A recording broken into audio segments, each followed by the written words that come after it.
Esto es América Noticias bajo la dirección general de Carlos Basallo. Comenzamos. Hola a todos, les saluda Camilo Egaña con las claves del día. A veces es muy difícil definir las claves del día. Primero porque hay mucha incertidumbre política, económica, en todo el mundo, Y luego porque los protagonistas de la actualidad no dan su brazo a torcer. Y cuando pensamos que están hablando de algo, ya hablaron de eso y no nos enteramos. Pero en todo caso, hay que decir que Cuba amanece con la resaca del apagón masivo de las últimas horas. Imagínense un país entero que se ha quedado sin electricidad.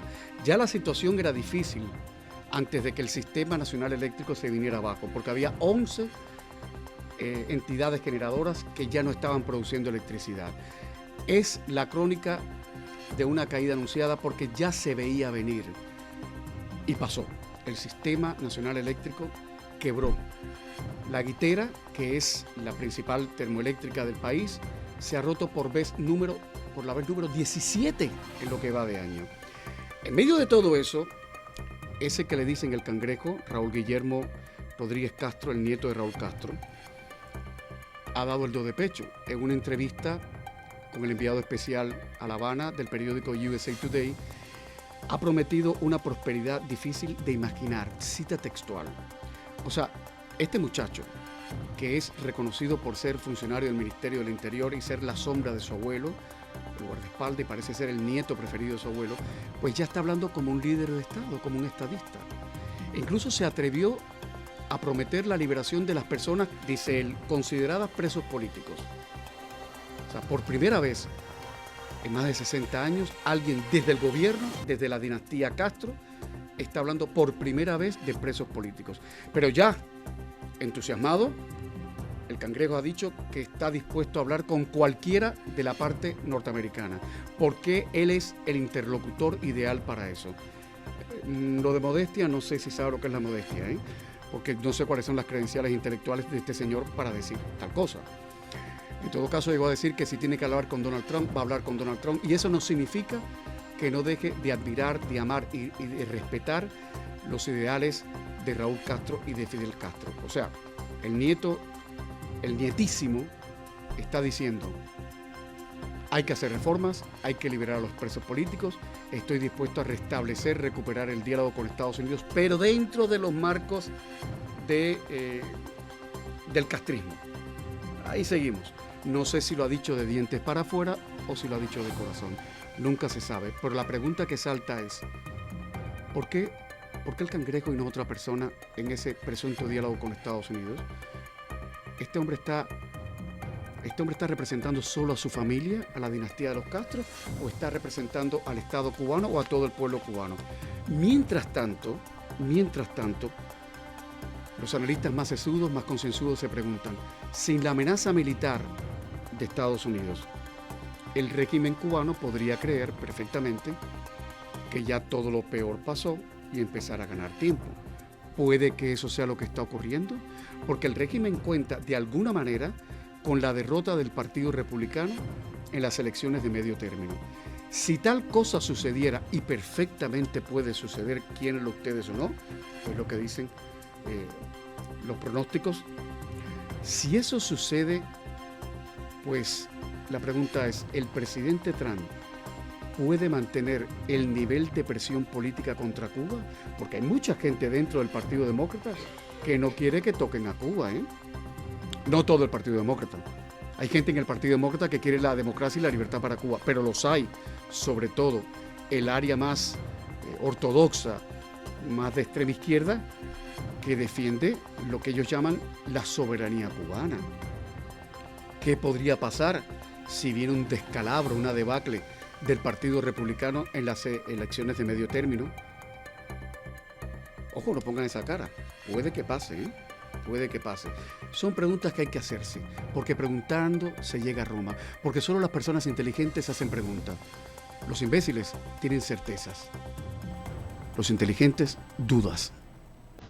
Y los inteligentes esperan a esta hora los titulares. Ya vienen.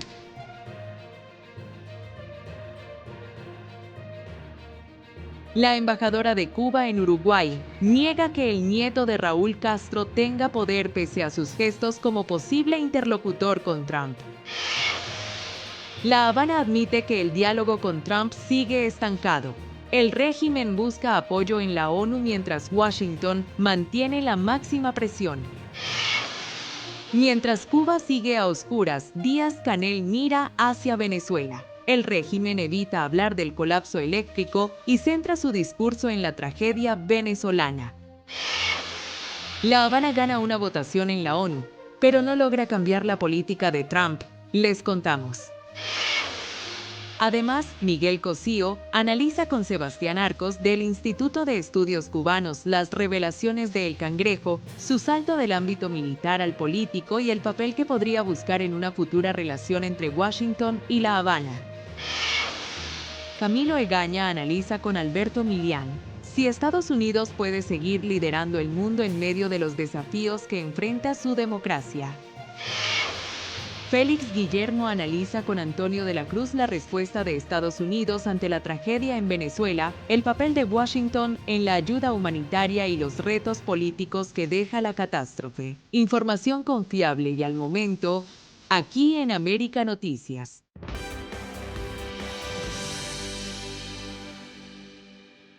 ¿Qué rol tiene El Cangrejo en el gobierno cubano? Bueno, él ha sido el custodio de su abuelo. El custodio de su abuelo. Apenas un día después de la polémica entrevista concedida por Raúl Guillermo Rodríguez Castro, conocido como El Cangrejo, el régimen cubano salió a intentar bajar el perfil de quien muchos consideran una de las figuras con mayor influencia dentro del círculo de poder de la familia Castro.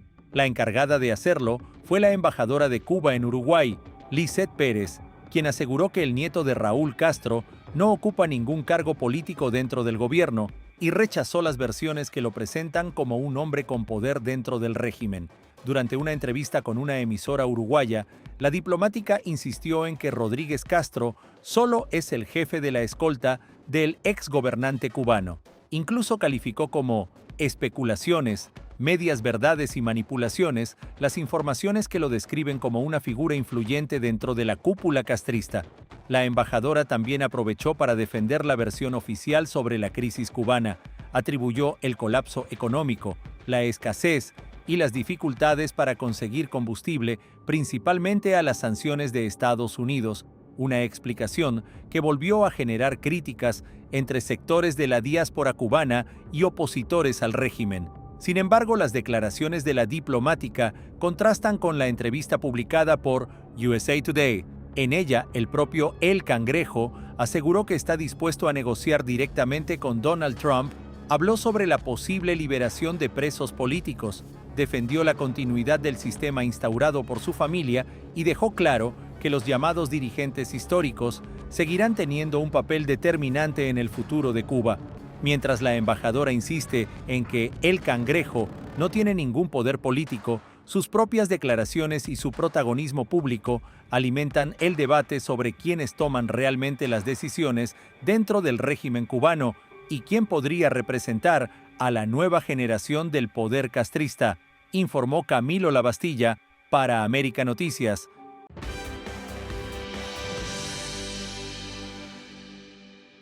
Existen conversaciones diplomáticas bilaterales que propuso el gobierno de los Estados Unidos y Cuba aceptó. Las conversaciones entre Cuba y Estados Unidos atraviesan uno de sus momentos más difíciles. Después de meses de contactos discretos, reuniones y mensajes cruzados, el propio régimen reconoce que no hay avances mientras la administración Trump mantiene intacta su estrategia de máxima presión. Pero no muestran progreso y es difícil que lo tengan si la expectativa de quienes lo conducen en Washington es tratar a Cuba como un adversario vencido o conquistado. Ahora el gobierno cubano vuelve a llevar su batalla diplomática a las Naciones Unidas con la esperanza de aumentar la presión internacional contra Estados Unidos, pero desde la Casa Blanca el mensaje sigue siendo el mismo. No habrá alivio mientras no existan cambios reales en la isla. Los datos confirman que esta conducta agresiva no representa el interés de la mayoría de los ciudadanos estadounidenses. Las posiciones siguen tan distantes como hace meses. Mientras el régimen insiste en responsabilizar a Washington por la crisis, la administración Trump mantiene que el origen del colapso está en décadas de un modelo económico y político que, asegura, llevó a Cuba a la peor crisis de su historia reciente. Informó Leticia Grao para América Noticias.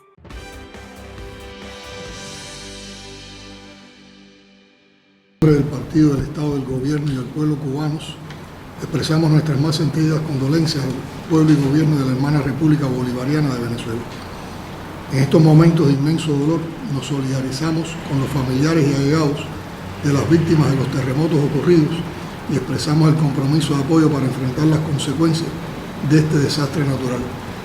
Cuba vuelve a quedar completamente a oscuras y, una vez más, el régimen no ofrece explicaciones. Horas después del tercer colapso nacional del sistema electroenergético, en lo que va de este año, Miguel Díaz-Canel apareció públicamente, pero no para explicar por qué millones de cubanos siguen sin electricidad, sino para protagonizar un acto de condolencias por las víctimas del devastador terremoto en Venezuela. El gobernante firmó el libro de condolencias en la embajada venezolana y aprovechó el momento para destacar el trabajo de las brigadas médicas y de rescate enviadas por La Habana, insistiendo en que permanecerán allí el tiempo que sea necesario. Sin embargo, evitó referirse a la crítica situación que atraviesa Cuba, donde millones de personas continúan enfrentando apagones, escasez y una red eléctrica al borde del colapso. La tragedia venezolana deja ya más de 3.500 muertos, cerca de 17.000 heridos y miles de familias sin hogar. Entre las víctimas habría al menos 9 cubanos fallecidos y una veintena de desaparecidos, aunque las autoridades cubanas solo han confirmado oficialmente 2 de esos decesos, mientras familiares y medios independientes continúan haciendo el trabajo de identificar a los desaparecidos. Al mismo tiempo, en Cuba,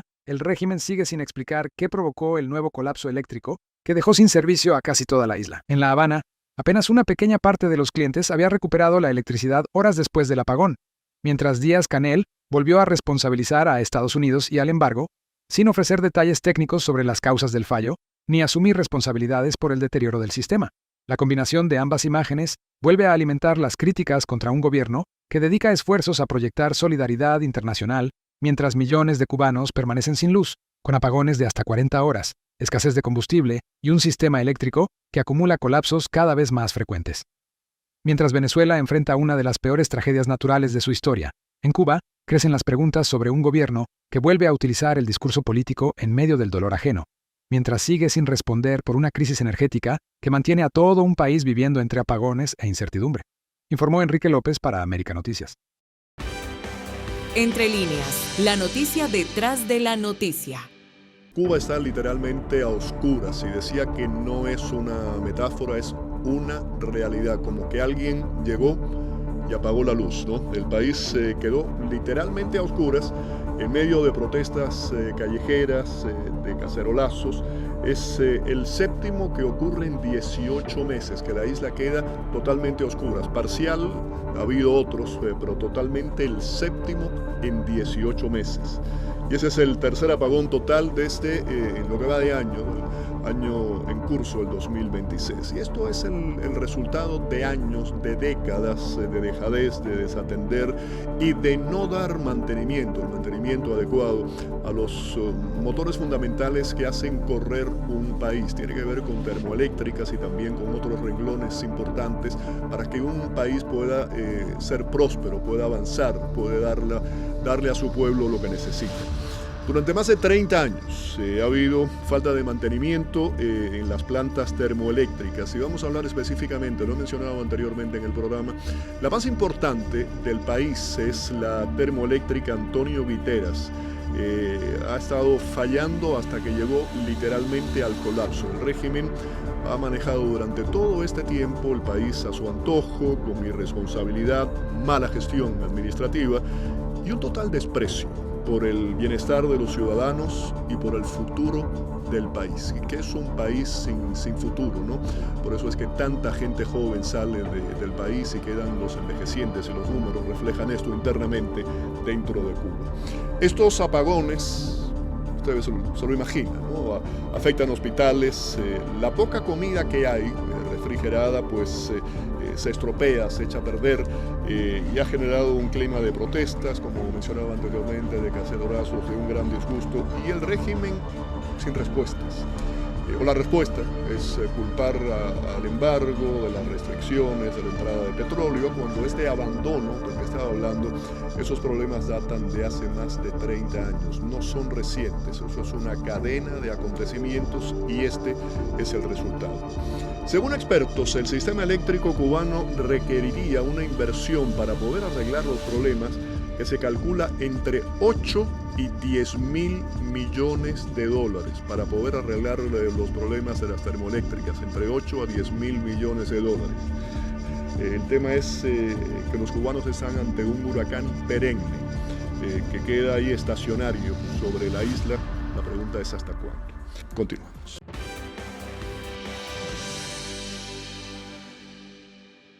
El régimen cubano consiguió una nueva victoria diplomática en las Naciones Unidas, pero la realidad para la isla sigue siendo muy distinta. La Asamblea General aprobó por una amplia mayoría de 136 votos a favor la celebración del debate solicitado por La Habana sobre las sanciones y el llamado cerco energético impuesto por la administración de Donald Trump. Solo 9 países votaron en contra y 30 se abstuvieron. Para el régimen, la votación representa un respaldo político a su denuncia contra Washington. Sin embargo, el resultado no obliga a Estados Unidos a modificar una sola de sus medidas, ya que las decisiones de la Asamblea General no tienen carácter vinculante. La sesión llega en uno de los momentos más delicados para Cuba. La isla enfrenta apagones masivos, escasez de combustible, transporte paralizado y una economía en crisis, mientras la Casa Blanca mantiene su estrategia de máxima presión contra el régimen. En las últimas semanas, la administración Trump endureció las sanciones contra altos funcionarios y empresas vinculadas al aparato estatal cubano, al tiempo que dejó claro que no habrá alivio mientras no existan cambios políticos y económicos de fondo. La Habana vuelve a conseguir apoyo en la ONU, pero el escenario que realmente preocupa al régimen sigue estando en Washington. Y por ahora no hay señales de que Donald Trump esté dispuesto a dar un paso atrás en su política hacia Cuba.